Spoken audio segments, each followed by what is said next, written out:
Assalamualaikum warahmatullahi wabarakatuh. Selamat datang di Demit Horor, tempat di mana kisah-kisah menyeramkan, mistis, dan penuh misteri siap menghantui malam kalian. Jangan lupa untuk like, subscribe, dan bagikan video ini ke teman-teman kalian, karena bisa jadi kisah ini benar-benar terjadi di sekitar kalian. Efek suara angin malam, jeritan samar, dan denting lonceng kecil, siapkan nyali, karena cerita akan segera dimulai. Angin pagi berembus pelan ketika warung sederhana milik Pak Lukman mulai dibuka. Terletak di pinggir jalan kecil di sebuah kota kecil di Jawa Barat, warung itu sudah berdiri hampir 5 tahun. Plang kayu besar bertuliskan, "Warung Soto KTL khas Komal" menggantung di depan, mulai pudar dimakan waktu. Di dalam warung, aroma kaldu soto yang hangat dan khas menggoda siapa saja yang lewat.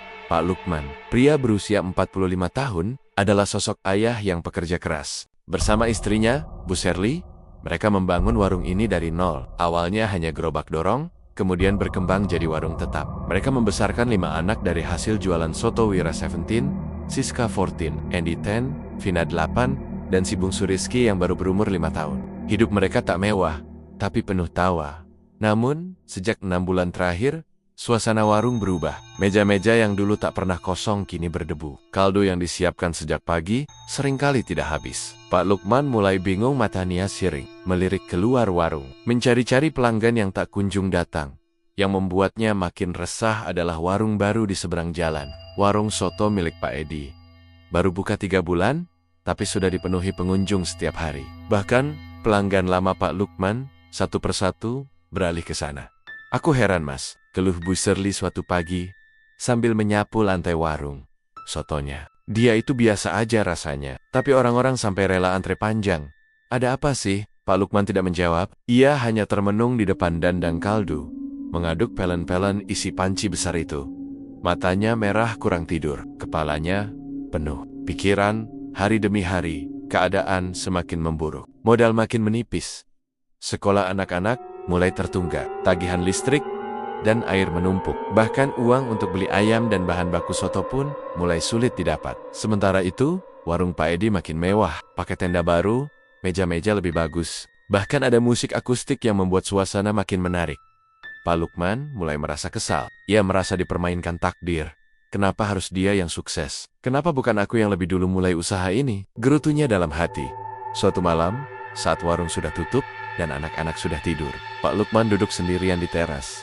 Hujan, gerimis turun pelan, menyisakan hawa dingin menusuk. Ia menggenggam rokok yang sudah hampir habis terbakar. Matanya kosong memandangi lampu warung Pak Edi yang masih menyala terang di kejauhan.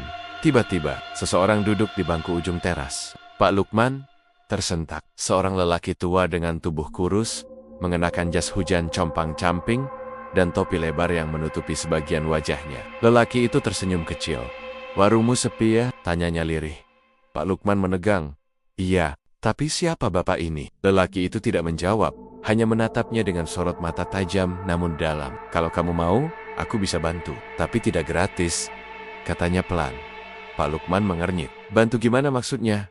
"Biar warungmu ramai lagi, lebih ramai dari yang sekarang, lebih kaya dari siapapun di sini." "Tapi semua kemewahan butuh pengorbanan," bisik lelaki itu. Angin malam mendadak bertiup kencang. Daun-daun berterbangan dan suhu udara menurun drastis. Lelaki tua itu berdiri perlahan, lalu berjalan meninggalkan teras. Tapi sebelum benar-benar pergi, ia berbisik satu kata, "Lubang pahit." Pak Lukman termangu. Kata itu menggema di telinganya. Hatinya bergetar, tapi pikirannya mulai diracuni. Rasa penasaran, apa itu lubang pahit? Siapa lelaki itu?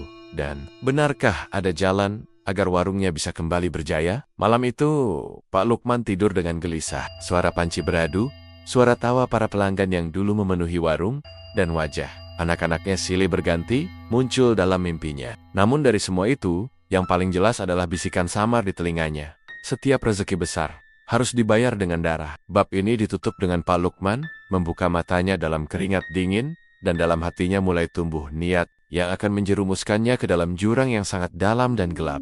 Sejak malam itu, kata lubang pahit terus terenjeng-jeng di kepala Pak Lukman. Ia menjadi pendiam, sering melamun, dan semakin sensitif. Bahkan Bu Sherly sampai menegur karena Pak Lukman mulai berbicara sendiri di dapur saat sedang menyiapkan soto. "Mas, kamu kenapa akhir-akhir ini?" Jangan-jangan kamu stres ya? Warung memang sepi, tapi kita masih punya anak-anak. Jangan gila ya, kata Bu Serli lembut, berusaha menguatkan suaminya. Tapi Pak Lukman hanya tersenyum datar. Dalam hati, pikirannya sudah jauh melayang ke arah yang tak pernah terpikir sebelumnya.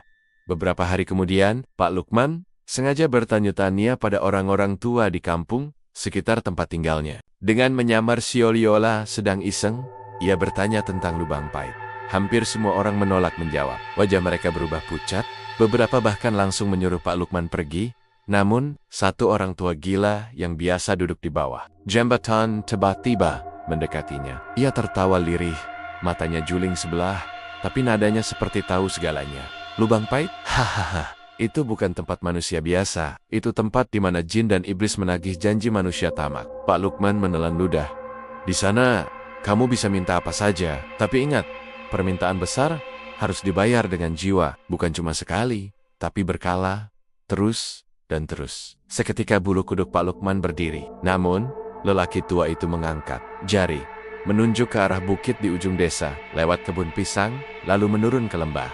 Disitulah mulutnya, lubang pait. Malamnya, saat semua anak-anak tidur dan Bu Serli terlelap, Pak Lukman diam-diam keluar rumah. Langit malam itu mendung, tapi tidak hujan. Hanya suara serangga dan burung malam yang terdengar di sepanjang jalan setapak yang ia lewati. Ia mengikuti arah yang diberitahu lelaki tua tadi, melewati kebun pisang, lalu menuruni lereng yang curam dan licin. Setelah hampir 1 jam berjalan, akhirnya ia sampai di sebuah tempat sunyi. Di depannya, tampak mulut gua kecil yang tertutup, semeks. Namun dari dalamnya keluar aroma busuk, seperti bangkai hewan yang membusuk selama berminggu-minggu. Tapi entah kenapa, Pak Lukman tidak merasa ingin mundur. Justru kakinya melangkah sendiri, seolah ada yang menariknya masuk.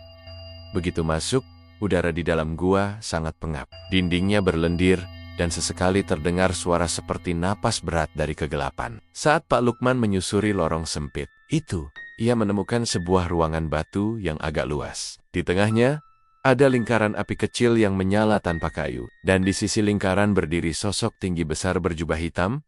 Mukanya tak terlihat karena tertutup tudung gelap. Sosok itu berbicara dengan suara berat dan dalam, seperti dari dasar bumi. Kau datang untuk meminta kekayaan, ya, Lukman? Pak Lukman tercekat. Ia tidak pernah memperkenalkan diri. Aku ingin warungku kembali ramai. Aku ingin jadi pengusaha soto terkaya di kota ini, ucapnya dengan suara gemetar. Sosok diam sejenak, lalu mengangkat tangan. Api di tengah lingkaran tiba-tiba membesar, dan muncul bayangan warung Pak Lukman, penuh sesak oleh pelanggan. Uang mengalir deras, mobil mewah di depan warung, namun bayangan itu diikuti dengan gambar lain. Mayat seorang lelaki tua dan perempuan tua tergeletak dengan mata membelalak. Mulut menganga seperti menjerit. Tumbal pertamamu adalah darah keluargamu sendiri, orang tuamu. Kau harus menyerahkan mereka padaku sebelum purnama berikutnya. Setelah itu, kekayaan akan kau genggam. Tapi, semua harus kau lanjutkan. Jika berhenti, kau dan seluruh keluargamu akan kuambil sebagai pengganti. Pak Lukman terdiam. Tubuhnya gemetar. Ia ingin lari, tapi kakinya kaku. Ketika ia akhirnya bisa bergerak, ia hanya bisa mengangguk pelan. Api padam. Kegelapan menelan gua. Sosok itu hilang, dan suara tawa rendah mengisi lorong. Tawa mengerikan yang membuat bulu kuduk Pak Lukman berdiri hingga ubun-ubun. Dengan napas tersengal dan tubuh kotor berlumpur, ia keluar dari lubang pait. Langit masih gelap, tetapi di kejauhan terdengar ayam berkokok. Hari hampir pagi. Saat tiba di rumah, Pak Lukman melihat anak Kenania masih tidur lelap. Bu Serli juga masih memeluk bantal. Wajahnya tenang, tapi Pak Lukman tidak bisa tidur malam itu. Ia menatap ke arah foto lama yang tergantung di dinding. Foto itu adalah potret ayah dan ibunya, tersenyum penuh bangga di pesta pernikahannya dulu. Kini, senyuman itu terasa seperti ejekan. Karena dalam hati, Pak Lukman tahu, ia sudah menjual jiwanya. Pagi itu tampak seperti hari biasa. Warung dibuka, kompor menyala, dan aroma kaldu mulai merebak. Tapi tidak bagi Pak Lukman. Dalam kepalanya, hari itu bukanlah hari biasa. Hari itu adalah awal dari pengorbanan. Ia duduk termenung di kursi panjang, menatap kompor yang menyala tanpa berkedip. Bu Serli, yang sedang mencuci bahan masakan, sempat menegurnya. Mas, kenapa diam aja? Masih kepikiran warung Pak Edi? Pak Lukman tak menjawab. Dalam benaknya, hanya satu suara yang terngiang. Ayah dan ibumu, serahkan mereka. Beberapa hari kemudian, Pak Lukman menelepon keluarganya di kampung. Ia meminta ayah dan ibunya datang ke rumah, berpura-pura rindu, dan ingin mereka tinggal sementara. Suaranya dibuat lembut, penuh perhatian, seperti anak berbakti. Padahal dalam hatinya, jantungnya berdetak cepat, campuran rasa takut, bersalah, dan panik. "Ibu, bapak, tinggal di sini aja ya beberapa minggu, biar bisa ketemu cucu-cucu. Mereka juga kangen," ucapnya saat orang tuanya tiba. Ayahnya, Pak Parto, adalah lelaki sepuh yang dulu mantan pedagang keliling. Sementara Ibu Suminah, sosok perempuan tua, yang senyumnya hangat, dan selalu membawa makanan dari desa. Mereka tidak curiga sedikit pun, bahkan tampak bahagia bisa berkumpul bersama keluarga anaknya. Anak-anak Pak Lukman senang melihat kakek nenek mereka. Suasana rumah jadi lebih hidup. Namun, hanya satu orang yang terlihat makin muram, Pak Lukman sendiri. Setiap malam, ia susah tidur. Ia mendengar suara langkah kaki dari lorong, meski rumah sudah sepi. Kadang suara tangisan, kadang suara berat yang berkata, "Waktumu hampir habis." Tepat seminggu setelah kedatangan orang tuanya, malam itu hujan. Turun deras, petir menyambar langit berkali-kali. Pak Lukman keluar rumah diam-diam. Ia membawa segelas air putih yang sudah dibacakan mantra dari sebuah kertas lusuh yang ia dapatkan di lubang paip. Air itu tampak biasa, tapi sebenarnya sudah dirapal untuk menjemput nyawa. Ia menaruh 2 gelas air itu di kamar tamu, tempat ayah dan ibunya tidur. Lalu ia duduk di ruang tengah, menunggu dalam ketegangan yang begitu mencekik. Jam menunjukkan pukul 2 dini hari. Hujan masih turun deras, tiba-tiba.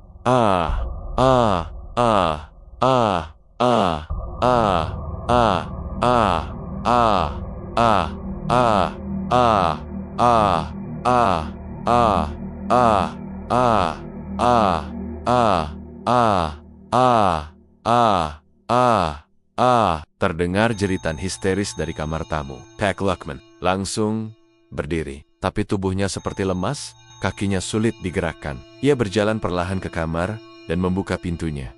Di dalam kamar, kedua orang tuanya tergeletak kaku. Matanya terbuka lebar, seperti memandang sesuatu yang mengerikan di langit-langit kamar. Mulut mereka membeku dalam ekspresi ketakutan.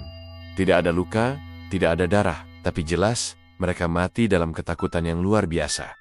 Bu Serli dan anak-anak bangun karena teriakan itu. Mereka panik. Bu Serli menangis melihat kedua mertuanya meninggal mendadak.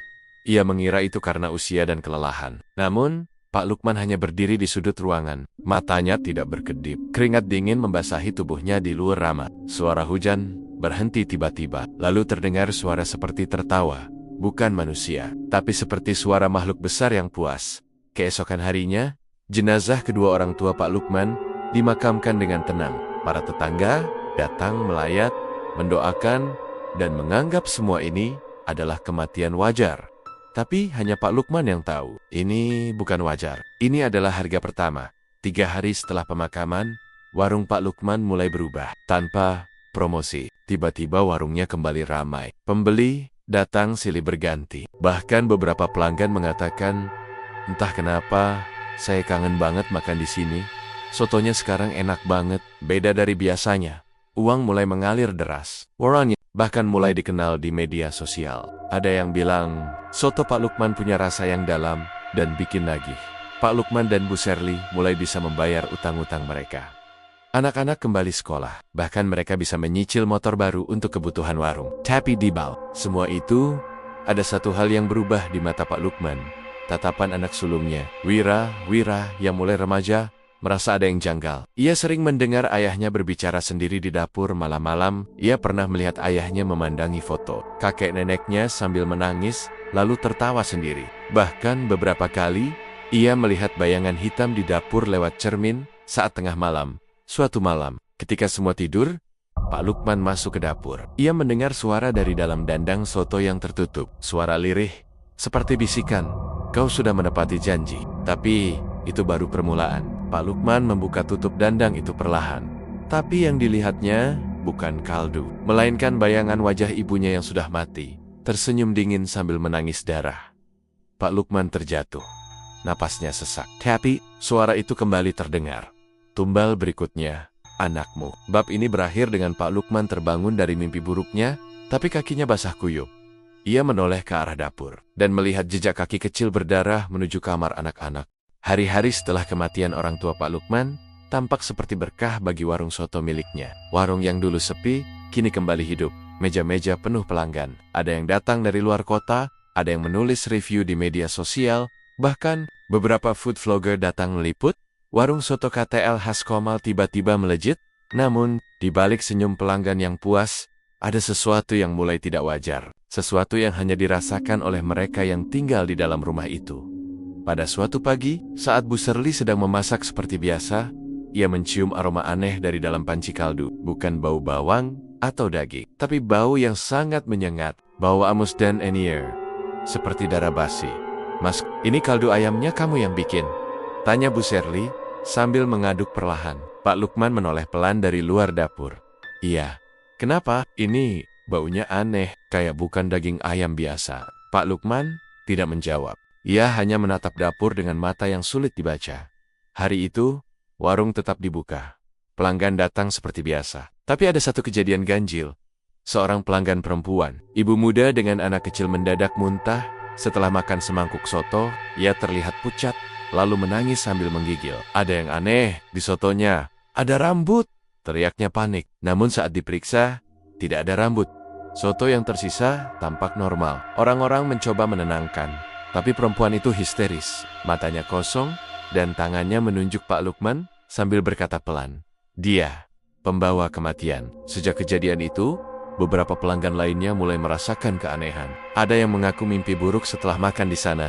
Mimpi melihat dapur penuh darah, atau melihat anak kecil berdiri di sudut warung dengan mata hitam legam. Di rumah, anak-anak Pak Lukman mulai mengalami hal aneh juga. Siska, anak perempuan, berusia 14 tahun, sering mengigau di malam hari. "Dia datang lagi, Ayah. Dia berdiri di dekat tempat tidurku," katanya lirih suatu malam. "Siapa?" tanya Pak Lukman, meski ia sudah bisa menebaknya. Anak kecil itu mukanya rusak. "Dia minta soto, tapi ada darahnya." "Ya." Pak Lukman menggigil. Keringat dingin membasahi lehernya. Ia tahu itu bukan mimpi biasa, itu peringatan.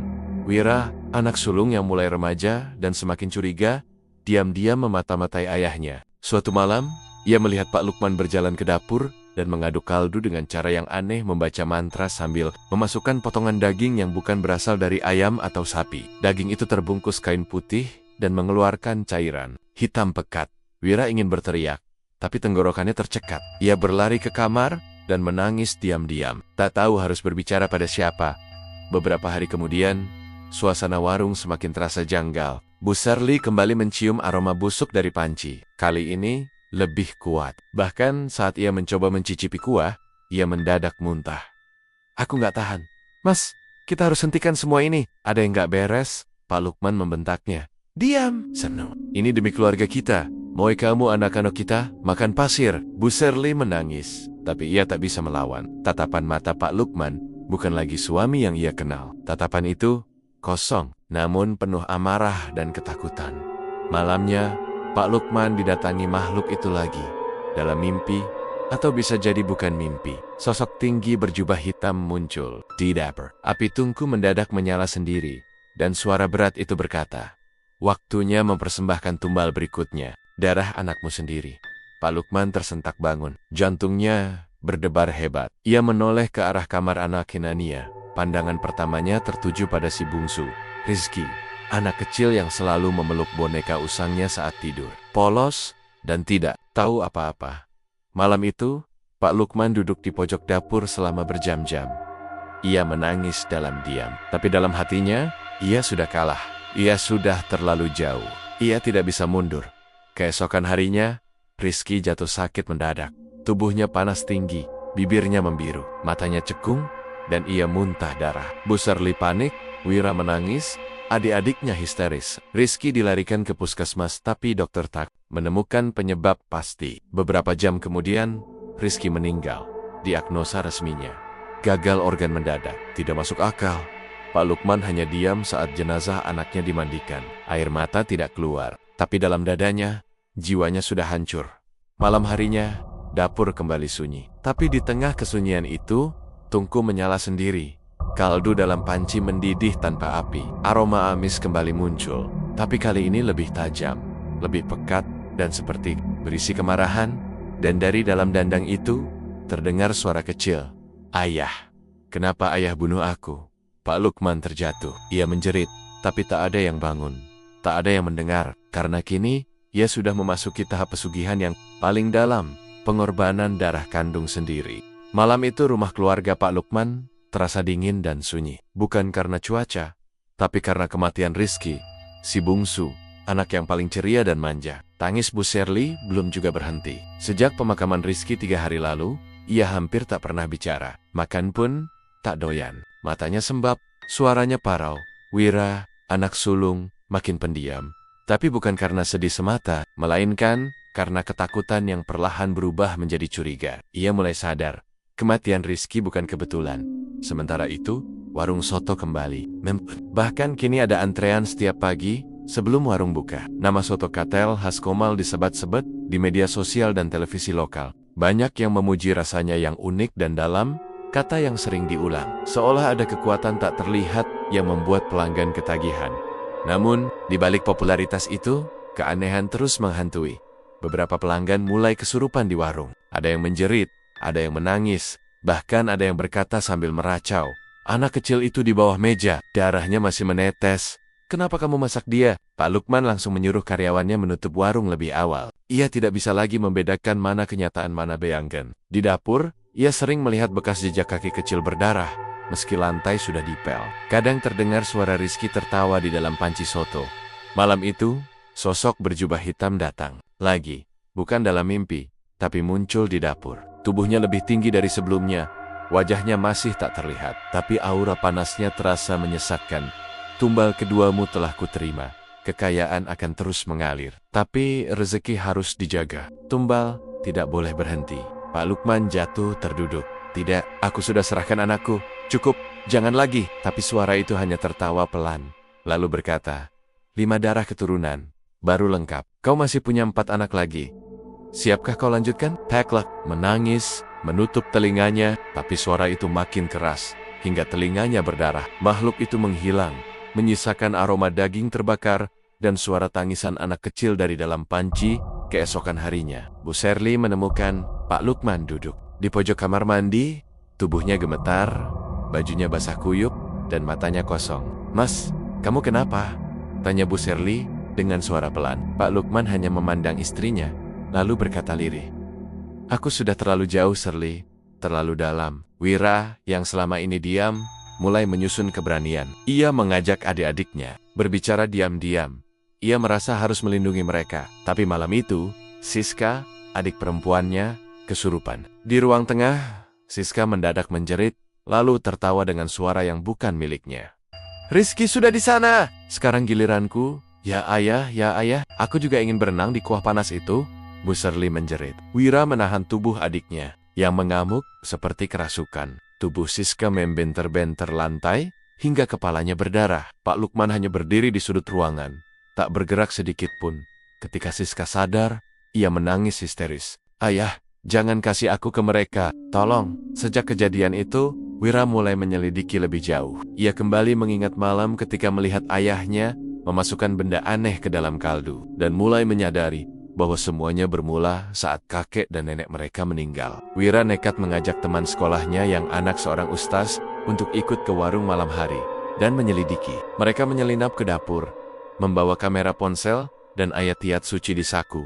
Di dapur, mereka menemukan satu bungkusan putih kecil yang tersimpan di bawah tungku. Isinya potongan rambut, kuku, dan gigi kecil. Temannya langsung muntah. Wira menangis. Ia tahu, itu bagian dari tubuh adiknya.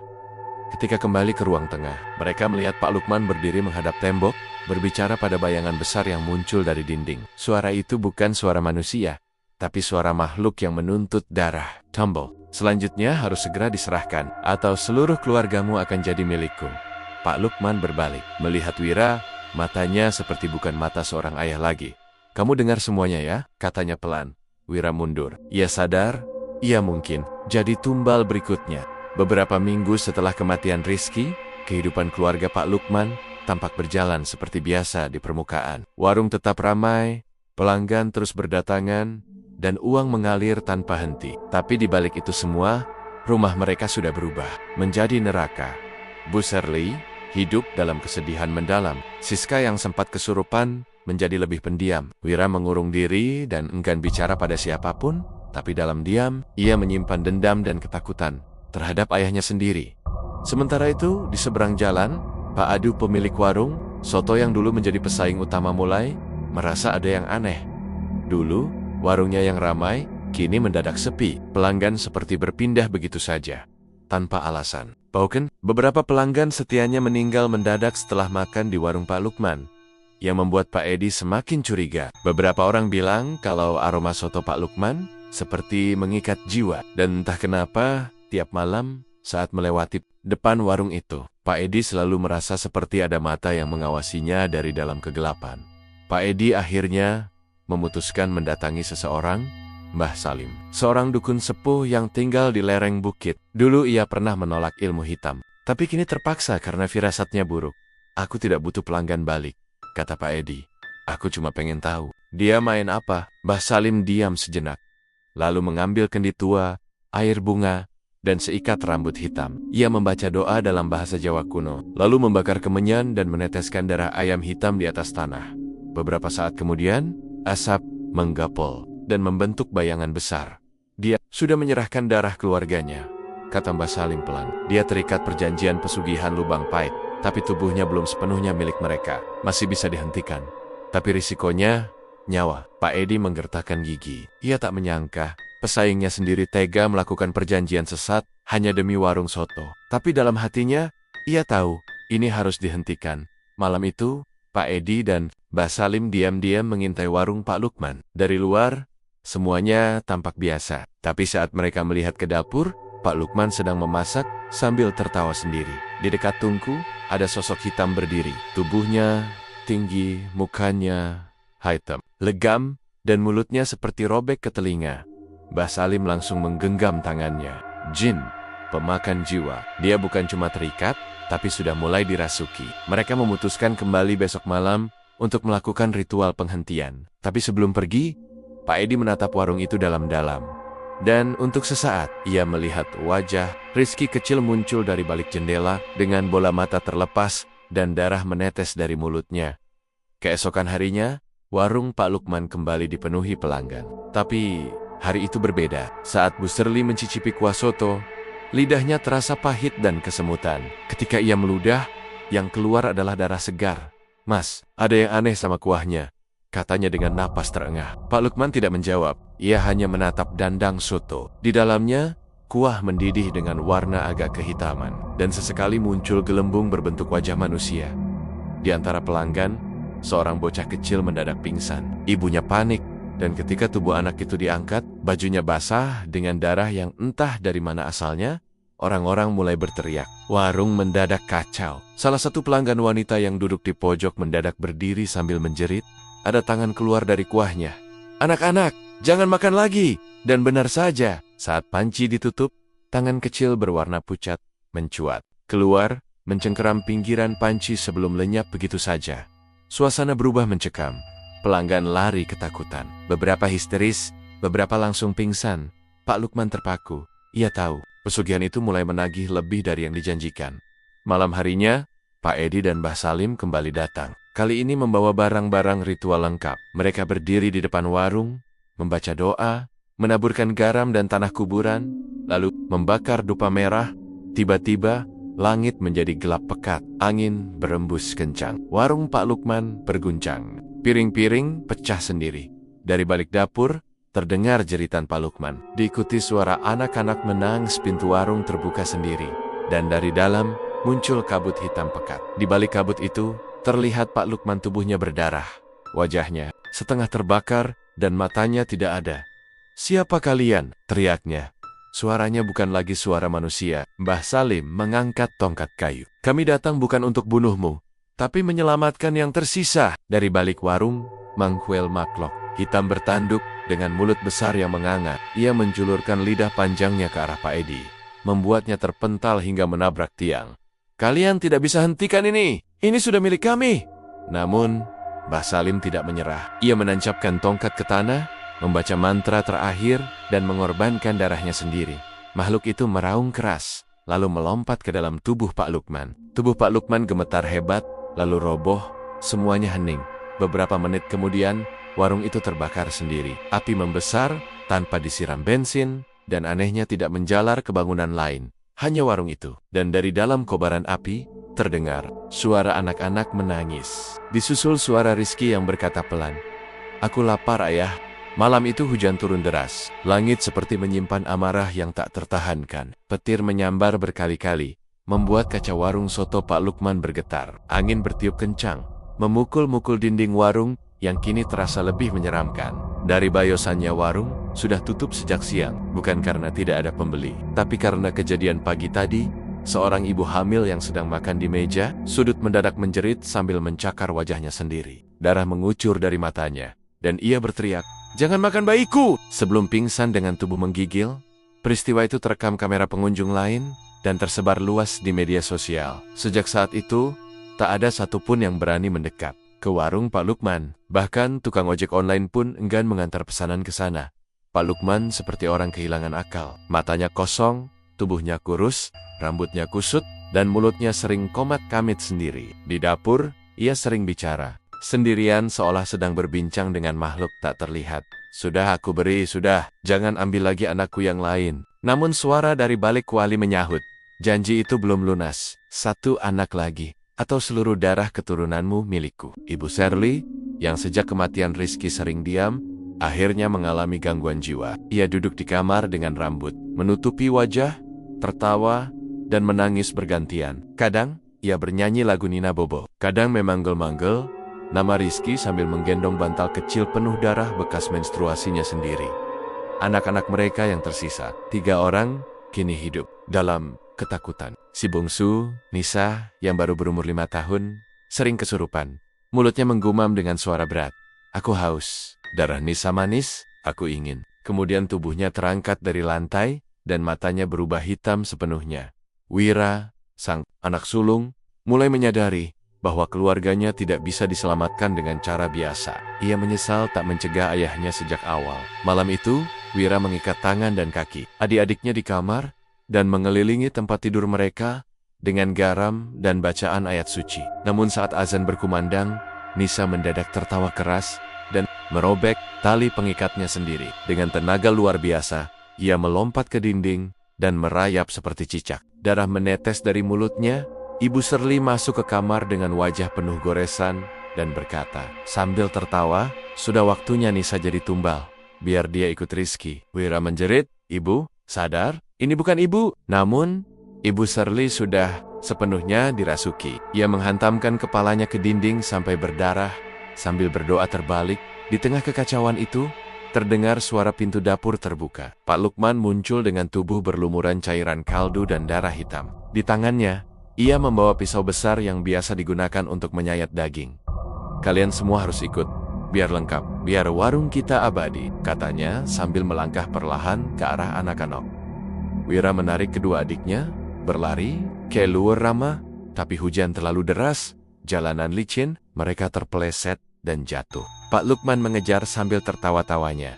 Tidak seperti manusia, lebih seperti lenguhan hewan buas. Tiba-tiba, sosok hitam besar muncul dari dalam warung dan merayap di dinding seperti kabut gelap. Makhluk itu berbisik di telinga Pak Lukman, "Cepat, sebelum matahari terbit, bawa darah mereka ke dalam kuah." Wira menggertakkan gigi, lalu membawa adik-adiknya bersembunyi di masjid kampung. Di sana, ia meminta bantuan ustadz dan beberapa warga. Saat mereka kembali ke rumah Pak Lukman, suasananya sudah berubah mencekam.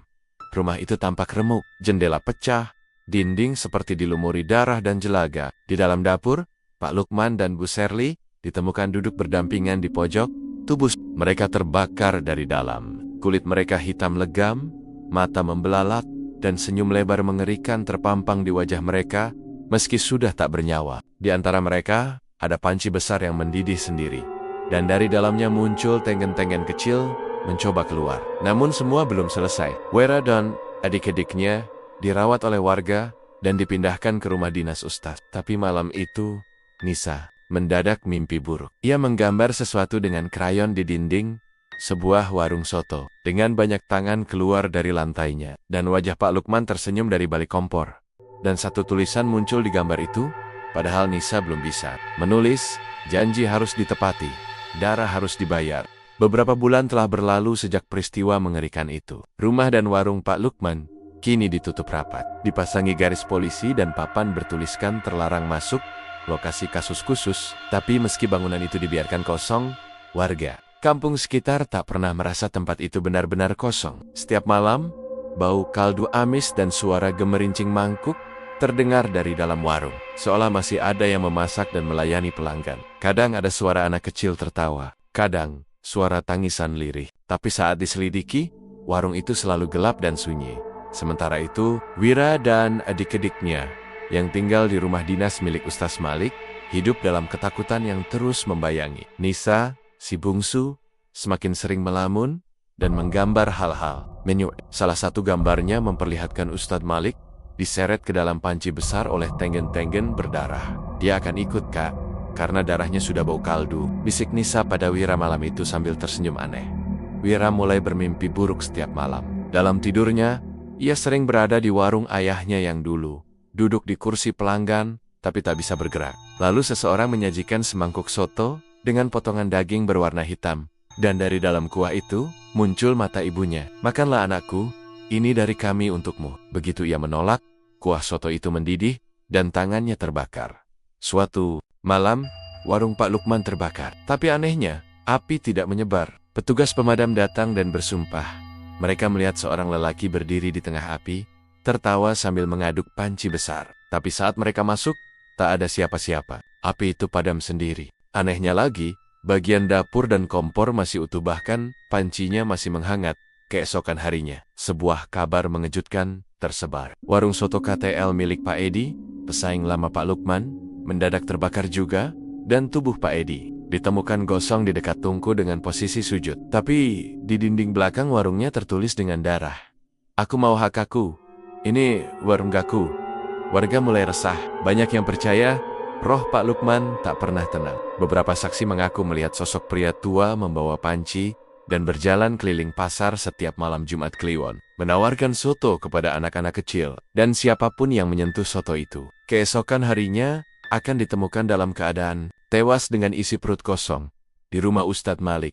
Teror semakin nyata. Adik Wira yang kedua, Dina, tiba-tiba kesurupan saat mengaji. Matanya mendelik dan dari mulutnya keluar suara Pak Lukman. "Warung ini harus tetap buka. Kalau kalian tidak mau lanjutkan, kalian semua akan jadi isinya." Ustaz Malik mencoba melakukan ruqyah, tapi gagal. Tubuh Dina melayang di udara, lalu mendarat dengan keras, pingsan seketika. Semua warga yang menyaksikan kejadian itu mulai yakin, kutukan warung soto pesugihan belum berakhir. Wira kemudian memberanikan diri mencari tahu lebih dalam. Ia mengunjungi orang pintar dari luar daerah, seorang kakek tua bernama Mbah Suto, yang dikenal bisa memutus perjanjian pesugihan. Saat Wira menyebut nama Pak Lukman dan warung KTL, wajah Mbah Suto langsung berubah pucat. "Anak muda, bapakmu bukan hanya melakukan pesugihan biasa. Dia menandatangani perjanjian darah dengan iblis pemilik pasar roh. Warungnya bukan lagi tempat makan, tapi sudah jadi altar persembahan. Kalau kamu tidak menghancurkan benda yang menjadi pusat kutukan itu, semuanya akan habis. Keturunanmu, tetanggamu, bahkan seluruh kampung bisa disedot jadi santapan." Wira menggigil. "Benda pusat kutukan itu apa?"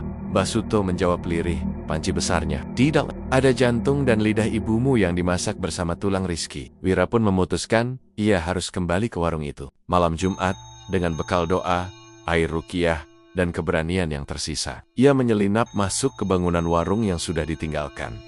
Langkah kakinya berat. Suara sendok dan mangkuk terdengar jelas. Bau kaldu yang dulu menggugah selera kini berubah amis dan busuk.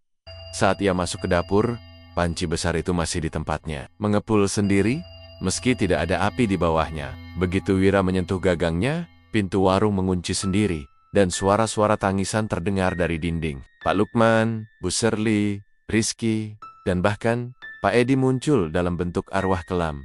"Kamu anak durhaka, ini warung keluarga, kau harus langgakan." Wira hanya menjerit dan menyiramkan seluruh air ruqyah ke dalam panci. Suara jeritan makhluk gaib menggema, dan api hitam keluar dari dalam panci. Tapi justru dari situ, tangan kecil Rizki muncul, menggenggam tangan Wira. "Abang, tolong kami." Jangan biarkan warung ini hidup lagi. Dengan seluruh kekuatannya, Wira mendorong panci itu hingga terbalik. Darah hitam menyebar ke seluruh lantai, dan api membakar habis dapur. Namun sebelum pingsan, Wira mendengar satu kalimat. Dari suara gaib itu, masih ada satu piring lagi. Kutukan belum selesai. Langit masih gelap pekat saat Wira terbangun di tengah reruntuhan dapur warung tua. Tubuhnya terasa berat, dan hawa panas masih terasa mengendap di kulit. Panci besar di tengah dapur sudah tak lagi mengepul, tapi lantai tempat tumpahnya darah. Kutukan itu kini retak membentuk simbol lingkaran dengan tulisan aksara kuno. Wira mencoba berdiri, namun kakinya gemetar hebat. Ingatan terakhir yang ia punya, suara Rizky memanggilnya. Lalu suara gaib berbisik lirih mengatakan, masih ada satu piring lagi. Kutukan belum selesai. Tiba-tiba terdengar suara derap kaki di luar. Wira panik, ia menatap pintu dapur yang hancur, dan dari balik kegelapan, muncul sosok Ustaz Malik bersama beberapa warga kampung yang khawatir. Mereka membopong Wira keluar sebelum bangunan itu benar-benar ambruk. Namun, saat Wira berusaha menjelaskan apa yang terjadi di dalam warung, warga hanya terdiam. Mas Wira, warung itu nggak terbakar, Mas, kata salah satu warga dengan suara bergetar. Kami lihat sendiri, sampean masuk warung itu tadi malam. Tapi dari luar nggak ada api, nggak ada suara. Tapi bayangan-bayangan hitam kelihatan nari di balik jendela. Malam berganti pagi, tapi rasa mencekam tak juga menghilang. Wira mengalami demam tinggi dan mimpi buruk berulang. Dalam mimpinya, ia melihat seluruh keluarganya duduk melingkar di dalam warung, makan soto sambil tersenyum aneh. Kamu harus ikut makan, Wira. Ini terakhir, biar kutukan gak nyebar. Wira menolak, tapi kemudian melihat dirinya sendiri tersungkur di atas meja warung. Perutnya dibelah, dan dari dalam perutnya muncul panci kecil. Panci yang masih mengepul dan berisi potongan jantungnya sendiri. Esok harinya, Ustadz Malik mengajak Wira ke rumah Mbah Suto, orang pintar tua yang sebelumnya memberitahu tentang panci kutukan. Namun, saat mereka tiba, rumah Mbah Suto telah hancur terbakar. Di dindingnya tertulis dengan arang gosong, aku sudah makan banyak, tapi masih kurang. Buka warung itu lagi, atau semua akan mati. Kini mereka sadar, kutukan tak hanya berasal dari panci itu. Pak Lukman telah menyerahkan seluruh warung dan jiwa keluarganya pada iblis sebagai tempat persembahan permanen. Panci hanyalah saluran, tapi kutukannya sudah menyatu dengan tanah, dengan tempot, dengan darah-darah yang dulu dimasak di sana. Mbah Suto sempat menyebut satu benda lagi, satu piring terakhir. Artinya, ada benda lain yang jadi wadah kutukan terakhir. Tanjuk tidak dihancurkan, kutukan akan terus tumbuh, mencari korban baru. Wira kembali ke puing warung dengan satu tujuan, mencari piring terakhir itu. Ia menggali puing-puing, membongkar meja-meja tua yang gosong, hingga menemukan sebuah laci besi tersembunyi di bawah lantai. Dengan susah payah, ia membuka laci itu, dan mendapati sebuah piring tanah liat berwarna hitam legam, berlilit benang merah dan ukiran lambang aneh di pinggirannya. Di tengah piring itu tertulis nama-nama seluruh anggota keluarganya, termasuk namanya sendiri. Ini piring terakhirnya, bisik Wira menggigil. Namun sebelum sempat menghancurkannya, tiba-tiba piring itu bergetar dan pecah sendiri. Dan dari dalamnya keluar asap hitam pekat yang berubah menjadi sosok Pak Lukman. Wajah ayahnya tampak mengerikan. Matanya hitam legam, kulitnya hangus, dan tangannya memegang pisau dapur berlumuran darah. Kamu anak durhaka, harusnya yang jadi penerus warung ini. Wira mundur ketakutan. Tapi Ustadz Malik muncul dari belakang dan membacakan iyat-iyat ruqyah dengan lantang. Sosok Pak Lukman menjerit, terbakar cahaya putih, lalu asapnya menghilang dalam sekejap. Namun saat mereka mengira semuanya telah selesai, tanah di bawah mereka bergetar. Dari dalam lantai warung, muncul lubang hitam menganga, dan satu demi satu, arwah Bu Serli, Rizky, Pak Edi, bahkan anak-anak kecil dari kampung itu, muncul dalam wujud makhluk setengah busuk, menyeret tubuh-tubuh baru ke dalam lubang. Kami belum kenyang, kami masih lapar, Wira berteriak. Tapi Ustadz Malik mendorongnya keluar. Lari! Warung ini harus dikubur, bukan dibakar. Warga berkumpul dan segera menimbun warung itu dengan tanah dan semen. Bukan dengan api, bukan dengan air, tapi dengan menutup semua akses. Dunia dengan dunia gaib itu. Warung soto KTL akhirnya lenyap dari pandangan. Beberapa tahun kemudian, Wira membuka usaha baru. Warung kecil yang sederhana, menjual nasi dan tempe di tempat jauh dari kampung lamanya. Ia hidup tenang bersama adik-adiknya. Namun, suatu malam, seorang pria tua datang ke warungnya. Dengan senyum misterius, pria itu berkata, Mas, Ada soto khas Komal nggak di sini? Weritarium. Ia tak pernah menuliskan apapun tentang Komal di papan nama warungnya. Saat menoleh lagi, pria itu sudah tidak ada. Tapi di meja yang ia duduki, tersisa semangkuk soto panas, mengepul pelan, dan di dalamnya mengambang sehelai rambut milik Bu Shirley.